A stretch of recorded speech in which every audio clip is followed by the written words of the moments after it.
23편, 24편 목자의 시편 이후로 계속해서 예배에 대한 시편이 이어져 가고 있습니다. 28편은 예배의 중요한 기도와 찬양의 비밀에 대해서 우리에게 다윗이 찬양하고, 오늘 29편은 경배와 말씀에 대해서 우리에게 예배의 자리로 초대하고 있습니다. 오늘은 예배와 설교의 비밀입니다. 일본이 오늘 그 백색 국가에서 한국을 제외했습니다. 화이트 리스트에서 한국을 제외했어요. 전 세계 29개 나라가 서로 협정을 맺었습니다. 그래서 그 서로 그 전략 물자를 수출하는 데 있어서 수출 간소와 우대 국가를 선정을 한 거예요. 그게 일본은 화이트 리스트고 한국은 가군, 가나다의 가군 국가입니다. 그러니까 일본은 가군에 속해 있고 한국은 일본의 화이트 리스트, 백색 국가에 속해져 있는 거예요. 그러니까 1120여 가지 수출 물품이 간소화되는 겁니다. 절차상 간소화가 됐는데 이번에 이제 한국이 제외가 됐어요. 한국이 제외가 됐다는 것은 이제 안보상 더 이상 한국을 신뢰할 수 없다는 것을 노골적으로 드러낸 겁니다. 한국의 1100여 가지 수출품이 이제 수출할 때마다 일본이 한국에 수출할 때마다 다 정부 허락을 받아야 되는 거예요. 그러니까 수출이 늦어지고 수출이 둔화될 수밖에 없고 한국은 막대한 경제적 피해를 받을 수밖에 없습니다. 당장 일본에서 수입이 안 되면 83개 품목, 반도체, 디스플레이 그리고 그 배터리 분야는 큰 어려움을 겪을 수밖에 없습니다. 왜 이럴까요? 요새 호날두는 와서 벤치에 앉아있다 그냥 노쇼하고 가질 않나. 김정은은 계속 미사일 이틀에 한 번씩 미사일을 쏘지 않나. 현대자동차 노조는 또 파업을 하신답니다. 삼성의 1분기 수입은 완전히 반토막이 나버렸습니다. 중국은 여전히 한국에 대해서 무슨 계속 부정적인 태도를 버리지를 않고 있습니다. 이런 현상에서, 이런 위기 속에서, 이런 먹구름이 가득 몰려오는 한국의 상황에서 우리가 해야 될 일이 뭘까요? 오늘 다윗이 시편 29편은 거대한 폭풍이 몰려와요. 먹구름이 몰려옵니다. 전쟁과 민족의 대위기 앞에서 다윗은 하나님 앞에 하나님을 예배하고 하나님을 경배할 것을 우리에게 촉구해요. 그리고 하나님의 말씀, 여호와의 소리가 다시 우리에게 들려지고 우리가 그 말씀 앞에 무릎 꿇을 것을 다윗이 오늘 29편에서 기도하고 있습니다. 오늘 우리도 이러한 민족의 위기, 거대한 먹구름이 몰려오고 이제 조금 있으면 큰 폭풍이 몰아칠 것 같은 위기감이 우리에게 있습니다. 이러할 때 우리가 해야 될 일이 무엇입니까? 우리가 온 마음을 다하여 하나님을 예배하고 하나님 말씀에 굴복하고 하나님 앞에 기도하는 한국교회가 되어야만 합니다. 톨록이라는 신학자는 이 다윗이 시편을 기록한 팔레스틴 땅은 정말 그 지형적 영향으로 인해서 한번 산악지대에서 폭풍이 몰아치게 되면 정말 무서웠대요. 그 번개가 치고 그리고 뇌성이 큰 소리로 울리고 억수같이 쏟아지는 비로 인해서 사람도 짐승도 두려움에 빠졌다고 했습니다. 실제로 여행가 윌슨이 이 팔레스틴 여행에 대해서 이렇게 기록했습니다. 어느 날 폭풍우를 만났다. 갑자기 그 산 골짜기에서 부는 폭풍우를 만났는데 마치 하늘에 수문이 열린 것 같았다. 그리고 세상에 종말이 오는 것처럼 큰 두려움을 느낄 수밖에 없었다. 온 땅이 흔들리는 것처럼 느껴졌다 그랬어요. 그러한 땅이 흔들리고 하늘에 뇌성과 번개가 번쩍이고 그리고 하늘에 수문이 열린 것 같은 폭우가 쏟아지는 대위기 앞에서 다윗이 지금 이 시편을 기록하고 있는 거예요. 시편을 크게 세 문단으로 나누어서 살펴보고자 합니다. 먼저 29장 1절에서 2절까지 하나님이 우리를 예배로 초대하고 계십니다. 시련이 왔을 때, 어려움이 왔을 때 해결할 수 없는 괴로운 문제가 왔을 때, 인생의 어두운 먹구름이 끼었을 때 우리가 해야 할 일이 무엇입니까? 오늘 1절, 2절에서 하나님이 우리에게 요구하시는 게 뭐예요? 하나님께 영광을 돌리고 하나님을 예배하라는 겁니다. 29장 1절에 너희 권능 있는 자들아 영광과 능력을 여호와께 돌릴지어다. 권능 있는 자들은 어떤 사람들입니까? 땅의 지배자들. 하나님께서 영광과 능력, 면류관과 검, 하나님이 사회적 지위, 권세를 주시고 그리고 그 지위를 유지할 수 있는 능력을 주신 사람들, 검을 주신 사람들, 그들은 그들의 재능과 또 그들이 가지고 있는 실력과 그리고 그들이 보여준 탁월함으로 인하여 세상 권세의 자리에 서 있는 사람들입니다. 그 사람들이 해야 될 중요한 일이 무엇입니까? 영광과 능력을 주신 하나님께 영광과 능력을 여호와께 돌릴지어다. 우리에게 영광과 능력을 주신 분에게 우리가 다시 돌려드리는 게 우리가 해야 할 거룩한 의무인 거예요. 근데 대부분의 사람들은 그 영광과 능력이 마치 자기 것인 것처럼 착각을 해서 자기를 자랑하고 자기를 과시하고 자기를 드러내는 데에 온 마음을 다 거기에 쏟고 있는 겁니다. 그러나 하나님을 경외하는 사람들은 어떤 사람들입니까? 그들은 영광과 능력을 하나님께 돌리고 또 돌리는 사람들입니다. 권능 있는 사람들을 70인역에서는 그들을 너희 새끼 양들아 이렇게 불렀어요. 개역 개정에서는 권능 있는 자들아, 70인역에서는 너희 새끼 양들. 어떤 새끼 양이에요? 이 방울을 매단 순양을 거기서 그렇게 불렀습니다. 방울을 매단 것은 길잡이 순양입니다. 여러분 아시는 것처럼 소나 돼지나 양이나 염소는 길잡이 한 마리 우두머리가 가면 다 뒤따라갑니다. 그러니까 양을 치는 사람이나 소를 치는 사람, 돼지를 치는 사람이 길잡이만 하나 데리고 가면 나머지는 다 뒤따라가는 거예요. 이 길잡이 순양에 방울을 매달아 준 겁니다. 근데 방울을 매단 순양이 코를 번쩍 치들면 안 됩니다. 자기가 스스로 잘나서 무리가 따라오는 줄 알고 자기 코를 드는 자기 자랑에 빠지면 안 된다는 거예요. 왜요? 방울을 매달아 준 사람은 자기가 아니라 누굽니까? 목자가 매달아 준 거예요. 우리에게 영광과 권능을 주신 분이 누구십니까? 하나님이십니다. 우리에게 면류관과 검을 주신 분은 하나님이십니다. 그러므로 하나님께 영광을 돌리는 일에 온 마음을 기울여야 합니다. 하나님께 영광 돌리는 게 우리의 기쁨이 되어야 하고, 그리고 하나님께 합당한 하나님이 원하시는 삶을 사는 것을 기뻐하는 사람들이 되어야 합니다. 우리가 어떻게 하나님께 영광을 돌릴 수 있나요? 2절에 보시면 여호와께 그의 이름에 합당한 영광을 돌리고 거룩한 옷을 입고 여호와께 예배할지어다.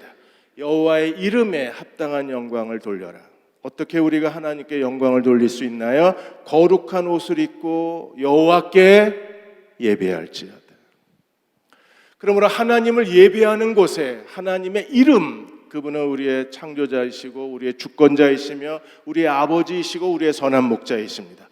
하나님의 이름에 합당한 영광을 돌릴 수 있는 방법이 무엇입니까? 하나님의 우리가 거룩한 옷을 입고 하나님을 전심으로 예배하는 자들이 될 때 그곳에 하나님이 영광을 받으신다는 거예요.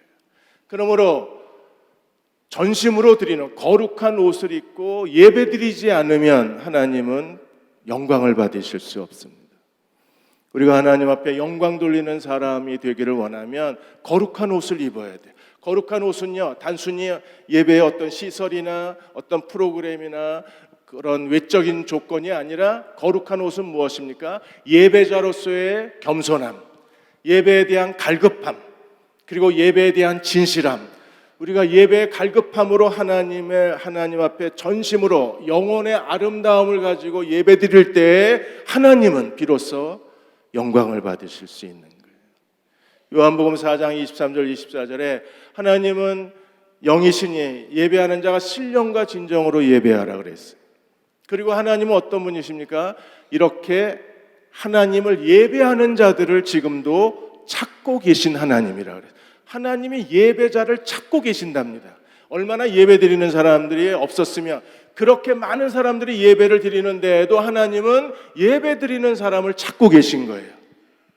왜? 거룩한 옷을 입고 예배를 드려야 그 예배를 통해 하나님 영광 받으시는 거예요.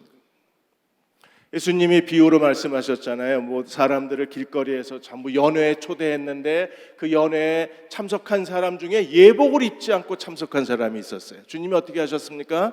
내어 쫓으라 그러셨어요.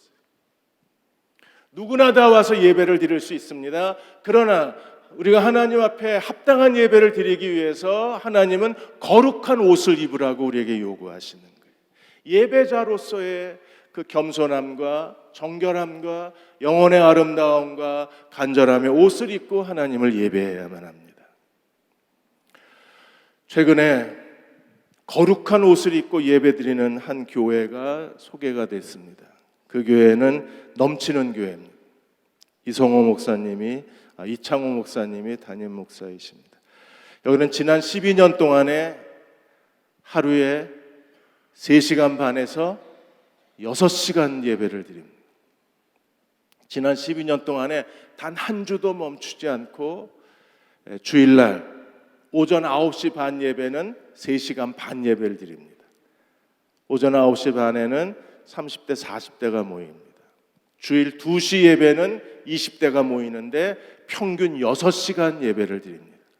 가장 길게 예배 드렸을 때가 거의 10시간 가까이 예배를 드렸다고 했습니다. 한번 해볼까요? 해보고 싶습니다. 일부러 그렇게 한 게 아닙니다. 정말 하나님 앞에 마음을 다해서, 전심을 다해서 하나님 앞에 깊고 그리고 친밀한 예배를 드리다 보니 예배 시간이 길어진 거예요. 모든 예배자들이 다 하나님을 만나고 그 보좌 앞에 무릎 꿇고 그리고 하나님 말씀과 교제하고 친밀한 교제 가운데 나아가는데 그 시간이 필요했던 거예요. 3시간 반. 12년이 지나니까 이제 젊었던 자매들이 애엄마가 되고 그래서 더 예배 시간이 길어지면 힘이 드니까 그래서 오전에는 30대 40대가 모여서 3시간 반 예배드리고 20대는 2시부터 끝날 때까지 끝난 게 아니에요. 근데 12년 동안 평균 6시간이라고 했습니다. 그 과정 속에서 그렇게 3시간 반, 6시간, 7시간 찬양하고 뜨겁게 기도하고 말씀 듣고 다시 찬양하면서 사람들의 그 마음속에 있던 모든 죄악들이 다 떨어져 나가고 죄의 습관들이 다 떨어져 나가고 영혼의 더러운 것들이 다 제거가 되어지고 그리고 그들의 삶 속에 놀랄만한 변화가 일어나는 걸 이 예배를 통해서 목격하게 된 거예요. 그게 거룩한 옷을 입고 예배하는 겁니다. 예배 시간이 길어져서 그래서 점점점 예배가 짧아지고 있잖아요. 저희도 가능하면 60분에서 70분 사이에 끝내려고 많은 노력을 기울입니다. 이렇게 3시간 반, 7시간 예배가 가능한 것은 거기에 지금 사진에서 보여준 것처럼 오버플로잉 그 월십 팀이 있었기 때문에 가능합니다. 이 오버플로잉 월십 팀은요, 이 찬양팀 찬양 사역을 통해서 그 넘치는 교회는 정말 오버플로잉이 넘친다는 뜻이잖아요. 그들은 넘치는 하나님의 은혜를 경험하고 있는 거예요. 그들의 예배의 신학은 강하고 깊이 있는 예배입니다. 강한 예배, 하나님의 임재를 모두가 다 체험하는 예배, 깊이 있는 예배, 그들의 마음속에 있는 모든 죄악들이 드러나고 하나님 말씀으로 죄악이 드러나고 그들의 자기 죄를 고백하고 그리고 기꺼이 하나님 말씀에 순종하고 영적 자유함에 이르는 참된 예배, 그게 찬양과 기도와 말씀으로 바쳐진 6시간 예배에 하나님의 임재와 하나님의 사랑을 모두가 다 느끼는 예배가 된 거예요. 거기서 하나님의 음성을 듣습니다. 저희 교회도 최희돈 목사님, 남선교회 그리고 선 목사님, 어떻게 하든 우리가 예배 찬양이 넘치는 예배를 회복하려고 그동안 몇 번인가 시도하고 고민도 많이 했었는데 아마 제가 있는 동안에 이게 잘 되지 않을 것 같고 이후에 오는 목사님이 어떻게 하든지 대웅교회가 예배, 이 찬양이 살아나는 예배가 됐으면 좋겠어요. 우리는 지금 월십 팀도 이 찬양 팀도 이게 정말 어려운 겁니다. 계속 하던 사람 몇 사람이 아주 힘들게 이 찬양 팀을 하고 있는 거예요. 그러니까 손 목사님이 오셔서 그래도 열정적으로 찬양을 인도해 주셔서 그래도 우리가 찬양 속에 하나님의 임재를 느낄 수 있는데, 이거보다 조금 더 많은 사람들이 더 뜨겁게 우리가 하나님을 찬양하고 하나님 말씀을 나눌 수만 있다면 우리도 정말 강하고 깊이 있는 예배를 통해서 하나님께 영광을 돌려드릴 수 있을 거예요. 어떤 사람이든지 거룩한 옷을 입고 하나님께 예배드리지 않으면 절대로 하나님께 영광을 돌려드릴 수가 없어요. 하나님께 영광을 돌리는 사람이 되려면 우리는 거룩한 옷을 입고 간절히 하나님을 예배하는 사람이 되어야만 합니다. 여러분, 그렇게 사시는 그리스도의 종들이 되시길 축원합니다. 거룩한 예배자로 살아야, 그래야 우리가 하나님께 영광을 돌리는 사람이 될 수 있고, 하나님께 영광을 돌리는 사람이 되어야, 그래야 우리는 하나님과 친밀하게 교제를 할 수 있는 거예요. 그럼 거룩한 옷을 입은 사람은 어떤 사람인가? 오늘 3절에서 9절까지 여호와의 소리, 하나님 말씀의 권능을 체험한 사람입니다. 여호와의 소리 7번 나와요. 3절에 2번 나오고 계속해서 9절까지 7번 여호와의 소리가. 여기서 말하는 여호와의 소리는 뇌성 그리고 천둥 소리입니다. 그런데 예배 시간에 뇌성과 천둥 소리는 뭘 의미합니까? 하나님의 임재에 있어서 뇌성과 번개, 천둥 소리는 뭘 의미해요? 하나님의 말씀을 상징합니다. 그러므로 하나님의 말씀의 권능이 살아 있어야 돼요. 시편 28편에서는 기도와 찬양이 살아 있어야 돼요. 29편에서는 하나님 말씀이 살아있는 예배가 되어야 합니다. 그래서 첫 번째로 29장 3절에 여호와의 소리가 물 위에 있도다. 영광의 하나님이 우레소리를 내시니 여호와는 많은 물 위에 계시도다. 하나님 말씀이 어디에 있어요? 물 위에 있도다. 하나님의 우레소리, 천둥소리가 어디에 있습니까? 많은 물 위에 있도다. 물 위에 계신 하나님 말씀. 어떤 장면이 생각나나요? 창세기 1장. 하나님의 신이 수면 위에 운행을 하셨어요. 그리고 여호와께서 가라사대 빛이 있으라 하매 빛이 있었습니다. 물 위에 계신 성령께서 하나님 말씀대로 세상을 창조하신 게 하나님의 천지 창조예요. 그래서 하나님은 궁창을 만드시고 궁창 위의 물과 궁창 아래의 물로 나누시고, 그리고 우주와 우리가 살고 있는 이 지구로 자연 세계를 만드신 겁니다. 그러므로 하나님, 물 위에서 말씀하신 하나님, 물 위에서 들리는 하나님의 천둥 소리, 많은 물 위에서 들리는 하나님의 소리는 어떤 소리인가요? 하나님 말씀이 우리에게 가지고 계시는 하나님의 창조의 능력을 상징합니다. 하나님은 말씀으로 세상을 창조하신 하나님이심을 믿으십니까? 그리고 오늘도 그 말씀으로 천지를 창조하신 하나님 말씀으로 우리가 오늘도 말씀하고 계신 아버지이심을 믿으십니까? 예배에서 우리가 하나님의 말씀을 전할 때 그 말씀은 많은 물 위에서 쏟아지는 하나님의 천둥소리, 하나님의 살아계신 말씀이어야 합니다. 그래서 조셉 캐럴 목사는 복음의 말씀을 통해서 많은 물 위에 계신 하나님 말씀은 뭐예요? 복음의 말씀을 통해서 많은 죄인들이 회개하고 하나님께 돌아가 구원받고 하나님이 그들을 그리스도의 교회로 모으셔서 이 땅에 하나님 나라를 세우시는 것이 많은 물 위에서 하시는 여호와의 말씀, 하나님의 복음의 말씀이라고 했습니다. 우리가 그 말씀의 소리를 듣고 우리도 구원받은 사람이 된 거예요.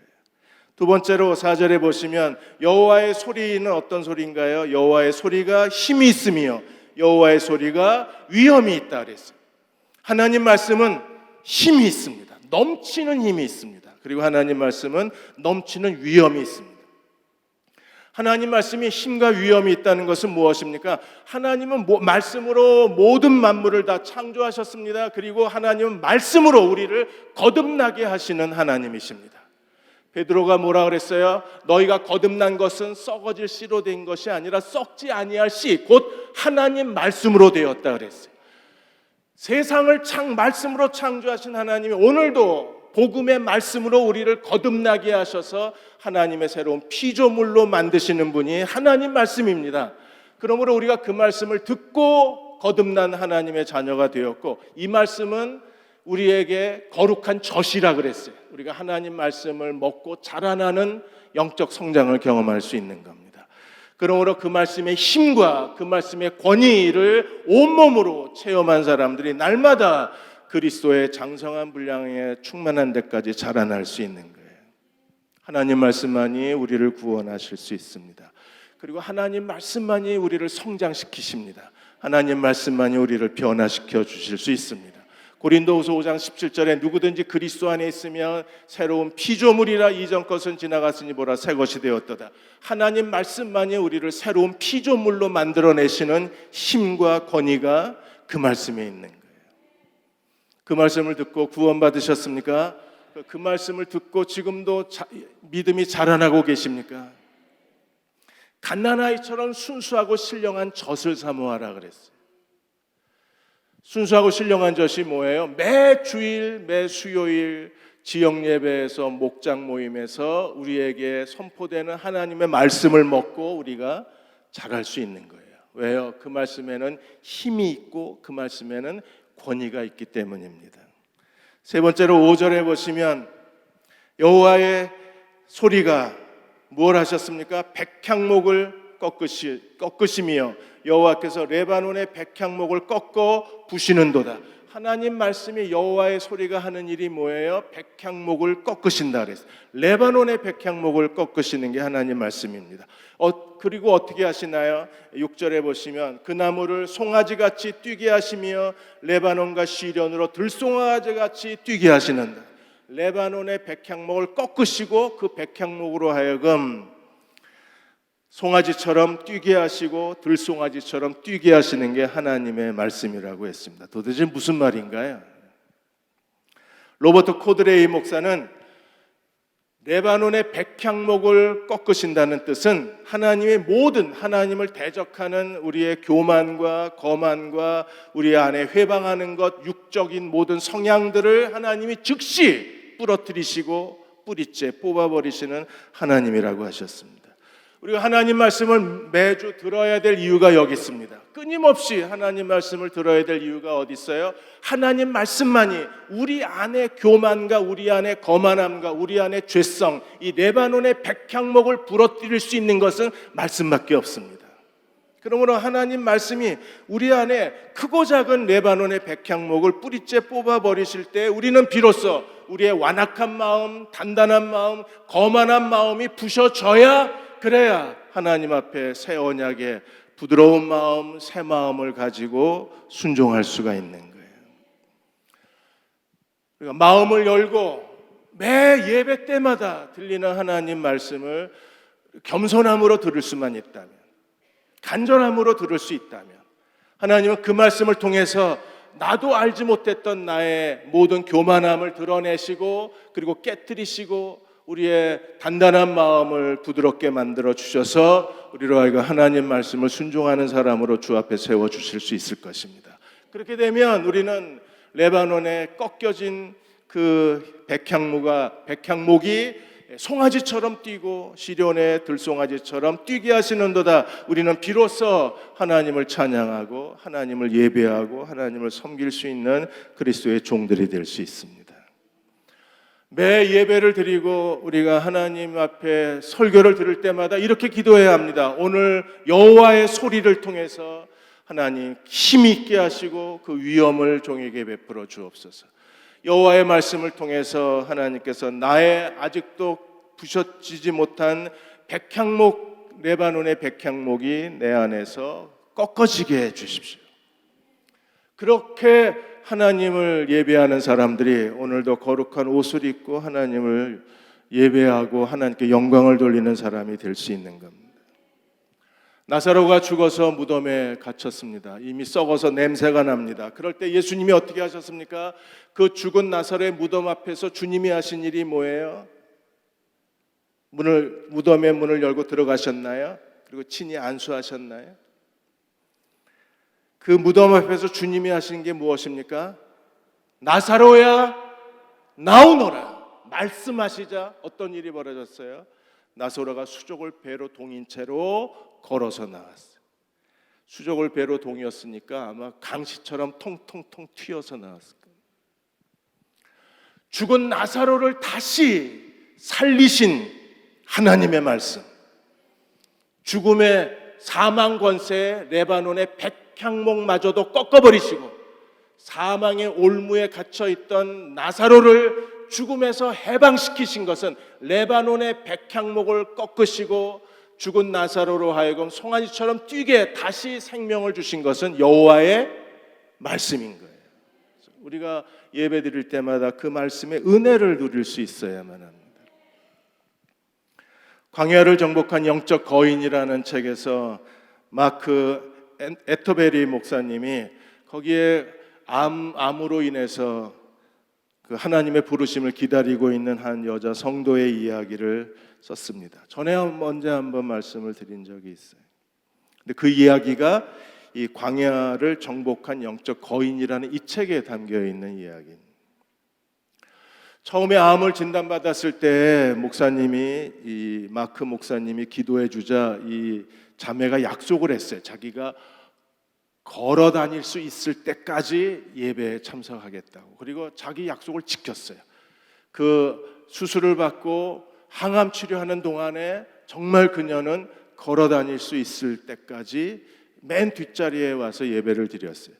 항상 예배에 올 때에는 머리털이 다 빠져서 그 모자를 쓰고, 그리고 남편이 휴대용 산소통을 들고 아내하고 같이 앉아서 맨 뒷자리에 앉아서 예배를 드렸습니다. 항상 목사님은 강대상에서 그녀를 바라보고 예배를 드려야 됐었어요. 어느 날 이제 찬양팀이 찬양을 했는데 하나님 앞에 손을 들고 찬양하는 가사가 나오고, 그리고 찬양 인도자가 손을 들고 찬양하자고 그러자 그녀가 비틀거리며 일어났어요. 그리고 아주 살이 다 체중이 빠져서 가느다란 손을 들고 하나님 앞에 지그시 눈을 감고 눈물을 흘리고 손을 떨면서 찬양하는 그 모습을 보고 목사님도 눈물이 터졌어요. 그날 그녀는 정말 온 마음을 다해서 마치 자기의 죽음을 직감이라도 한 것처럼 그렇게 손을 떨면서 손을 들고 하나님을 찬양을 했습니다.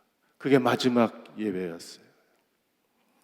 목사님은 마크는 이렇게 말합니다. 그날 두 개의 설교가 그 예배에 있었다. 하나는 내가 강단에서 전한 설교였고, 또 하나는 맨 뒷자리에 앉아있는 그 자매가 한마디 말도 하지 않았지만 그녀의 눈물, 창백한 얼굴, 떨리는 손, 그리고 나지막히 부르는 그 찬양 소리가 그 예배를 드린 모든 사람들에게 내가 전한 설교보다 더 강력하게 그 예배자들의 마음을 하나님 앞에 바치게 만들었다고 했습니다. 그게 하나님의 말씀입니다. 우리의 마음의 교만을 꺾고 하나님 앞에 무릎 꿇게 만드는 게 예배의 찬양이어야 하고 예배의 설교여야만 합니다. 그러니까 그런 예배가 되도록, 그런 예배로 살아나도록 하나님 앞에 기도해야만 합니다. 7절에 보시면 하나님 말씀에 또 다른 그 은혜가 우리에게 기록되어져 있어요. 여호와의 소리가 어떻게 했습니까? 화염을 가르셨다고 했습니다. 새 번역에는 이렇게 되어 있습니다. 주의 목소리가 번갯불을 번쩍이게 하셨다 그랬어요. 이 26장 7절에 하나님 말씀은 어떤 말씀입니까? 번갯불을 번쩍이듯이 화염이, 갈라지는 화염이 우리 가운데 임하게 하시는 게 하나님 말씀이라고 했습니다. 그럼 하나님의 화염이 어떻게 임하는가?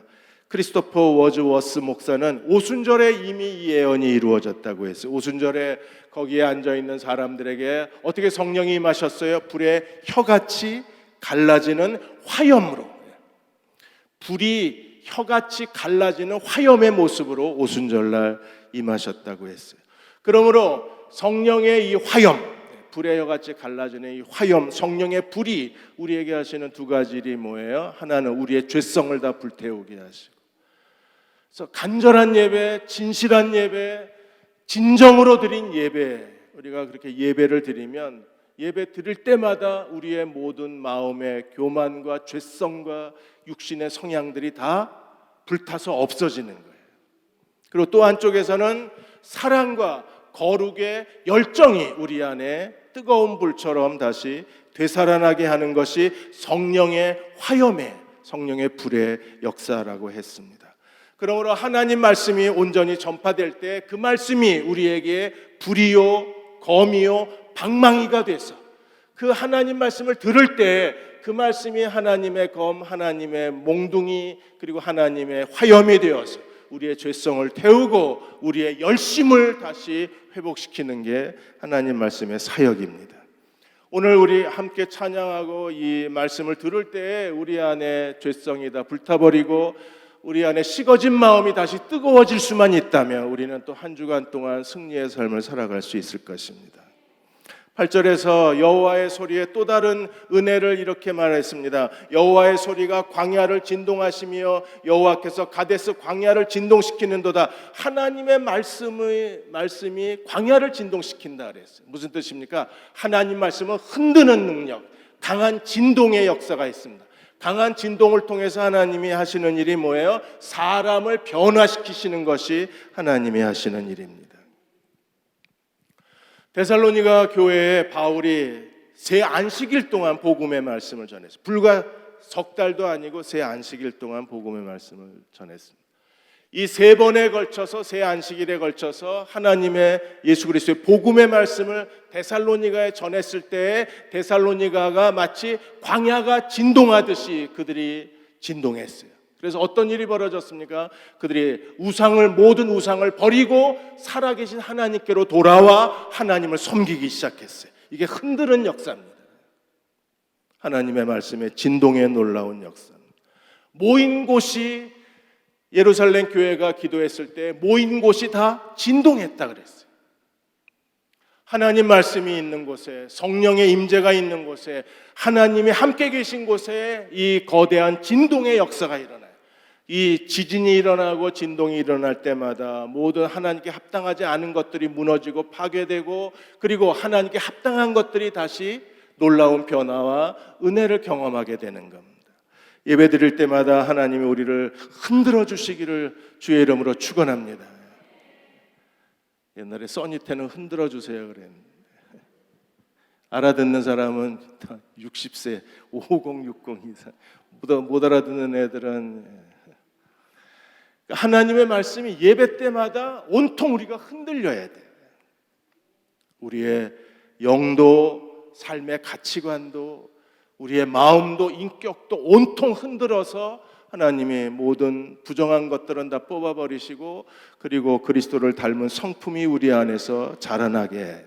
그래서 하나님 말씀이 우리를 뒤집고 또 뒤집어 놓으셔야 그래야 날마다 그리스도를 닮아갈 수 있습니다. 이제 마지막으로 9절에 보시면 여호와의 소리가 하시는 마지막 은혜가 무엇입니까? 여호와의 소리가 암사슴을 낙태하게 하시고 살림을 맑게 벗기시니 그의 성전에서 그의 모든 것들이 말하기를 영광이라 하는도다. 세 번역에 이렇게 되어 있습니다. 주의 목소리가 암사슴을 놀래켜 낙태하게 하고 우거진 숲조차 벌거숭이로 만드시니 그분의 성전에 모인 사람들이 하나같이 영광하고 외치는도다. 이 일이 일어나시기를 축원합니다.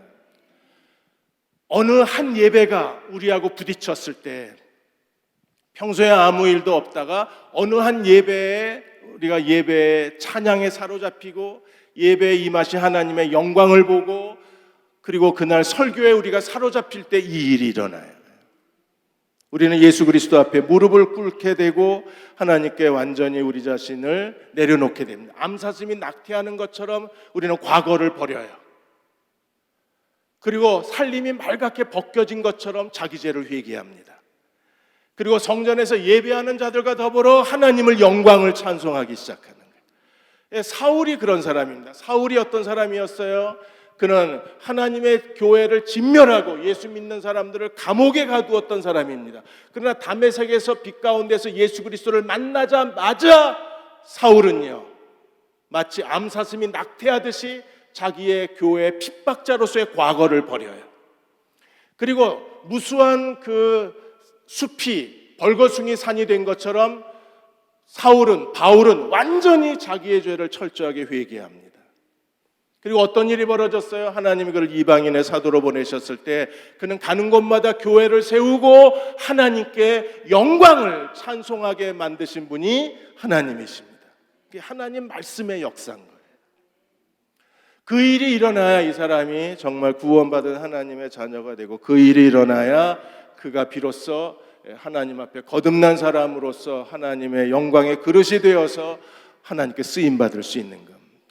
우리 모두가 어느 날 자기 죄를 다 버리고 자기 죄를 다 회개하고 마치 우거진 숯불이 다 베어내듯이 우리의 과거의 나의 모든 죄, 과거의 우상 숭배, 과거의 우리의 삶의 가치관 다 하나님이 베어내시고, 그리고 하나님의 성전에서 하나님을 찬송하게 하실 때 우리는 비로소 하나님의 영광의 그릇이 될 수 있는 거예요. 여러분, 이 예배를 하나님께 드리시기를 주의 이름으로 축원합니다. 예배 드릴 때마다 이런 일이, 여호와의 소리의 은혜가 우리에게 임해야 되는 거예요. 모퉁이돌 선교회 이상 목사님이 2009년도 10년 전에 그분이 간증하신 내용. 어머니가 참 대단하신 분입니다. 다음 주 수요일 날 이 얘기를 좀 들려드릴게요. 어머니가 아예 그 북한 선교사로 아들을 보내고, 나만 이 한국 시민권을 가지고는 북한에 갈 수 없으니까 미국 가서 미국 시민권 가지고 북한 가라고 해서 그분이 평생 북한 선교의 대부로 불리시는 분이 이삭 목사님이십니다. 이분이 80년대에 그 구소련인 공산주의 시대에 어느 한 예배에 참석하고, 예배 들어갔는데 사람들이 울기 시작하는데 예배가 끝날 때까지 모든 사람이 다 우는 거예요. 그래서 교회에 무슨 큰 어려움이 있나 싶어서 예배가 끝나고 이상 목사님이 이 교회에 무슨 큰 어려움이 있냐, 고난이 있냐, 물론 그 당시에 공산당 박해를 피해서 몰래 드리는 예배였어요. 낡은 풍금을 갖다 놓고 소리를 죽여가면서 예배를 드릴 때였었습니다. 그럴 때 그 예배 드리던 한 사람이 통역으로 말하기를, 어쩌면 오늘 이 예배가 우리의 마지막 예배일지 모르기 때문에 우리가 눈물로 예배를 드린다는 거예요. 마지막 예배면 교회 문 닫냐? 이 교회가 뭐 압류 조치됐냐 그랬더니 그게 아니라 어느 날 갑자기 KGB가 와서 습격해서 예수 믿는 사람들을 감옥으로 데려가면 20년, 30년 행방을 모르는 가족들이 그 예배 드리는 교인들 가운데 많은 사람들이 그런 어려움을 겪은 거예요. 지금 나가다가 KGB에게 체포를 당하면 그게 그분의 마지막 예배가 되는 거예요.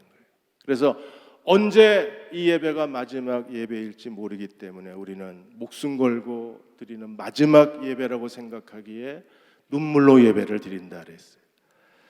우리가 그렇게 예배 드릴 수 있으면, 오늘 못 드리면 다음 주에 드리지. 그래서 우리는 예배에 조금은 태만하고 조금은 나태하고 조금은 그렇게 열심히 없습니다. 근데 마지막 예배라고 생각을 하면 우리는 결코 이 예배를 놓칠 수는 없을 거예요. 우리가 매주 하나님 말씀을 들어야 될 이유가 어디 있습니까? 오늘 10절과 11절 때문입니다. 10절에 보시면 여호와께서 홍수 때에 좌정하셨으며 여호와께서 영원토록 왕으로 좌정하시는도다. 하나님은 지금 하나님의 보좌가 어디 있어요? 홍수 때에 하나님의 보좌가 거기 있다는 겁니다. 무슨 말입니까? 우리가 고난받을 때, 시련을 겪을 때, 고통을 당할 때 하나님의 보좌가 우리의 시련 속에, 우리의 고통 속에, 우리의 어려움 속에 하나님의 보좌가 거기에 임재했다는 거예요.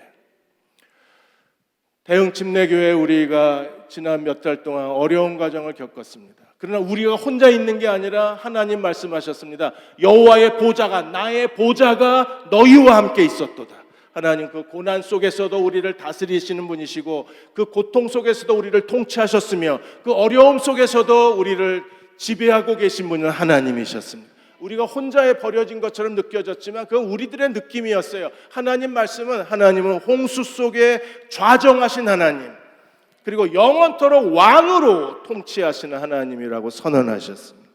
우리가 어려움을 겪지만 그러나 그 어려움 속에 너무나 아름다움이 있습니다. 하나님은 그 보좌를 우리의 어려움 속에 두시고 우리가 하나님을 전심으로 예배할 때 우리는 누구를 만날 수 있나요? 영원토록 왕으로 계신 하나님을 만날 수 있어요. 그렇게 예배할 때 11절에 하나님은 두 가지 우리에게 주십니다. 자기 백성에게 뭘 주세요? 힘을 주시고, 그리고 하나님은 자기 백성에게 뭘 주십니까? 평강의 복을 주신 하나님이십니다. 존 하우 신학자는 말하기를 전쟁 시에는 하나님의 힘을 주시고 싸워야 할 때는 힘을 주시고 평화 시에는 평강의 복을 우리에게 주시는 분이 오늘 하나님의 거룩한 보좌에 앉으신 통치하신 하나님이라고 그랬어요. 우리가 그분의 백성이요 하나님을 온전히 예배하는 사람이라면 예배를 통해서 하나님은 어떻게 하십니까? 찬양과 말씀을 통해서 우리에게 힘과 평강의 복을 주시는 분이십니다. 그 힘과 평강의 복을 가지고 일주일 동안 우리는 하나님과 동행할 수 있는 거예요. 그리고 하나님 말씀을 듣고 그 말씀의 은혜와 그 말씀에 주시는 힘과 그 말씀이 주시는 평강의 복을 가지고 우리는 다음 예배 때까지 하나님을 온전히 예배하는 예배자로 살 수 있는 거예요. 그리고 하나님께 영광을 돌릴 수 있습니다. 사랑하는 여러분, 매주 우리가 주일 예배, 수요 예배, 금요 기도회, 지역 예배, 새벽 기도회, 새벽 예배, 그리고 같이 목장에서 드리는 모든 예배를 통해서 하나님께 영광을 돌리는 거룩한 예배자가 되시기를 주의 이름으로 축원합니다.